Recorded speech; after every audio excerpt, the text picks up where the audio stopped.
there's nothing like having a bowl of popcorn and watching your favorite movie on the big screen. But the story that we're going to look at today out of the Bible is actually much more fascinating than any movie you'll ever see. It's the story of one of the lowest points in all of human history, and it takes place at the lowest point on our planet. The very southern end of the Dead Sea, or the Salt Sea, which is 1,500 feet below sea level, used to reside the city of Sodom.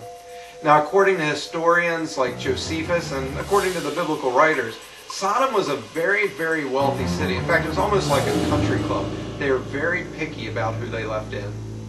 Now, the story takes place about 2,000 years before the time of Jesus, but this is also before the time of Moses. In other words, there is no law. Everyone is living according to their own conscience. But according to historians, Sodom had no conscience. Sodom did what Sodom wanted to do. In Sodom, they had complete control. In fact, they passed laws that would keep the poor people out. They would have laws that said that if you want to enslave somebody, that's okay. They had laws that said if you want to murder or rape or torture visitors, that was completely okay.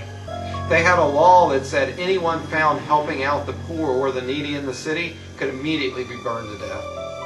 There's one story of a man who was a visitor to the city, and somehow he was surviving, and the town people couldn't figure out how is this man surviving until they discovered that there was a woman there in the city that was providing flour to him every single day so that he could make bread and survive. Once they found out about this woman doing this, they took her out, they stripped her naked, they strapped her to the city wall, they poured honey all over her, and they waited until the bees came and they stung her to death. So Sodom definitely was not a place for those that was not invited. Now, like most cities of that day, they in their town square had some sleeping quarters for people that were just sort of passing through. But see, Sodom didn't use it as a way to help out visitors. No, they used it as a way to enslave people and use them for their own sick sexual perversion. Now, what's interesting is that the nephew of one of the Bible's most famous characters lived right there in Sodom. And their story, which we're going to look at today, has an important lesson for all of us to learn. Welcome to Impact.